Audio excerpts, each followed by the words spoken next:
What's up guys, and welcome to another video. In this video I wanted to talk about how to apply Teflon tape to your Balisong. I've talked about the benefits of Loctite for a long time, and I have some Loctite blue with me right here. And Loctite is fantastic, but my preferred way actually of securing the pivots in a Balisong is absolutely going to be Teflon tape at the end of the day. So what I want to do now is go over how to apply Teflon tape, how I use it, and essentially just give you that whole rundown so that you can start applying Teflon tape to your Balisongs. So today we're going to be using the Squid Industries Mako, which is a fantastic choice because it's a knife that absolutely requires Loctite and or another securing method like Teflon tape.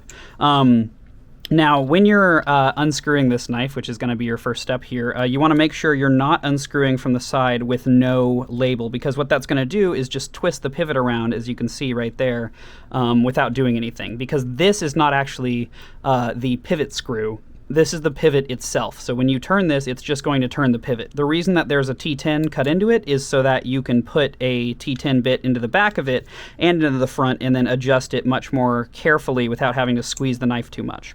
But today, just make sure that you have the Squid Industries logo facing out when you adjust it, because the other side won't do anything. So first thing we're going to do is remove one of the handles here. And so this is going to be a great way to do this. So the things you're going to need are going to be obviously your Balisong.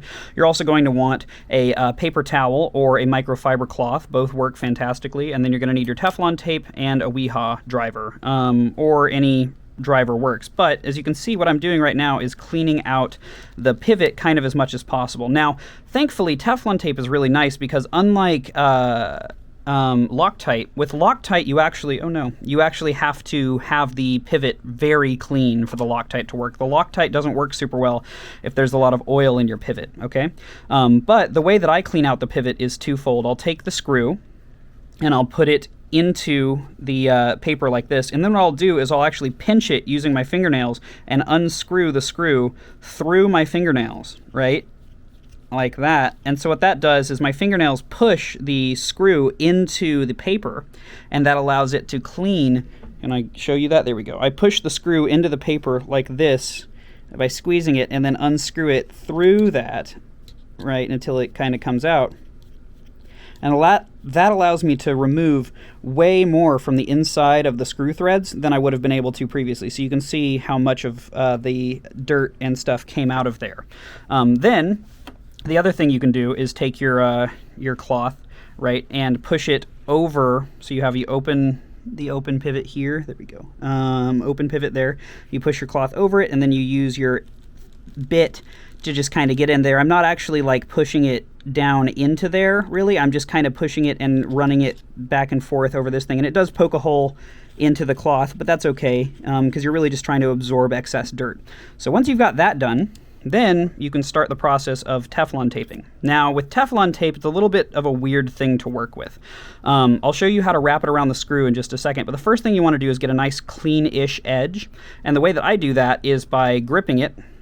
And you can see my fingernails are monstrously long right now. I'm very sorry about that. I'm going to cut them in just a minute. But it's actually very useful for this part of the process, which is you want to take the Teflon tape and stretch it out so that it's like nice and flat and not creasing. And then at a part where it's flat, you pinch it between your left hand and then rip it like that with your right hand, all right? Or you can do it the opposite if you're a lefty, but you want to pinch it with one hand and rip it with the other, and you want to be really close to the pinch point to rip, because that'll give you kind of the cleanest possible thing here, without scissors, obviously. But scissors are very cumbersome and hard to use with this process, and believe me, you don't have to be perfect. It's okay not to be perfect. So now we'll move on to the next part, which is actually wrapping the screw. Wrapping the screw is very important, okay? What you're wanting to do here is you need to wrap in the direction that the screw is going to turn when you put it into the knife. And the reason for this is that the wrap going around the screw needs to, as you put it into the knife, it needs to tighten around the screw. Whereas if you put it on the reverse way, if you wrap it backwards, what'll happen is as you're screwing it into here, it will unwrap around the screw, right? And that's no good. That's not helping anybody. So that's what we're going to do. And the way I do this is by holding the screw in my right hand and putting it underneath the Teflon tape. Okay, so I'm pinching the Teflon tape, I put the screw underneath it so that the edge of the Teflon tape meets the edge of the screw head. Then I kind of pinch around it using my fingernail and roll the screw to the right, all right, as though I'm screwing it in. Remember, righty-tighty, lefty-loosey. You want to roll it to the right. And I do this about 4 to 5 times, though you can do more or less depending on, you know, your screws and how easily they come out. Sometimes you might need to go up to 8 wraps, which is a lot, and sometimes you can do as few as 3. But usually 4 to 5 wraps is good. Then the way to remove it is you kind of pinch around the screw like this. Okay, so you can see I'm pinching around the screw. I roll up the excess Teflon tape, and then I pinch it, and then I pull the screw away from the Teflon tape where I'm pinching. And you can see that rips it. All right, and then I can take this excess ripped part and just wrap it more around the screw. Okay, it's totally fine for it to kind of wrap loosely around the screw, because that's going to tighten up in a minute. That's why we did it the way we did. Finally, this little excess bit, you know, you can just kind of rip off, or you can wrap it up as well and use it, but I normally try to rip it off. My fingernails are actually too long right now to rip this off properly. I am very smart. I do have my alien. So this is actually a part where you might want scissors or a knife around. You can just cut off this excess bit of Teflon tape using a knife or scissors. Scissors would actually be much easier than a knife, but I'm not smart. So now that you've got a wrapped up screw, it's okay to have a little bit of a tail on it because we're actually going to use that tail to guide the Teflon tape into the hole, right? So what I'm going to do is take my screw that is now Tefloned up, and I'm going to put it into this hole using the tail to go first, and then I'm going to kind of use my fingers just to get the screw started in the hole, okay? If you try using a driver to get the screw started, you'll find it's a little bit difficult because of that extra Teflon tape there, but if you use your fingers, usually you can get it started enough that it'll just sit in the hole like this. Finally, what we're going to do is tune this knife with this Tefloned up screw, okay? So I'm gonna just screw it down like this while I'm squeezing the handle. So you can see I'm squeezing these guys here and I'm screwing it down, and you can feel sort of a resistance as you screw, and that's the Teflon tape binding and helping you. So then what you want to do is you swing the knife and then you tighten it until it locks up. And now as you can see, this handle has completely locked up. And then what I'm going to do is just loosen it a hair at a time, right? The tiniest bit at a time, just to find the exact balance point where it stops locking up. So you can see it's getting close, and then just a hair more.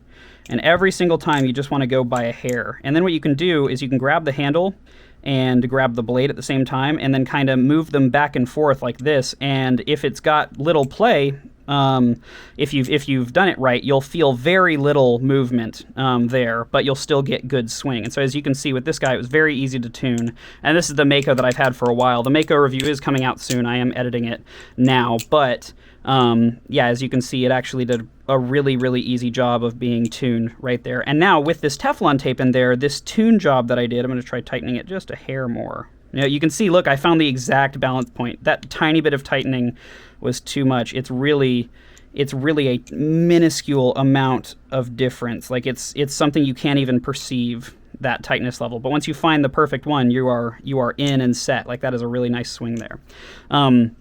But anyways, yeah, so that's how that's done. I'll do it to the other screw just so you can kind of get it one more time. But yeah, that's how you apply Teflon tape. And so now this Balisong, I don't really need to worry nearly as much about its like lifetime quality, right? So you just squeeze and then unscrew the knife through, or unscrew the screw through your fingers as you're squeezing, and that takes off a ton of black gunk. I'm going to do that twice just to really remove as much as possible, because the cleaner your screw is, the better job it'll do with the Teflon tape, because as I said before, the oil inside your pivots, like inside the screw, is not going to help, because obviously it's going to oil the screw and make it want to come out more. So then I'm going to take the thing and put it on top of there, and then do this to clean out that area, right? And so you can see I've got a little bit of black on there. That's great. This is convenient stuff.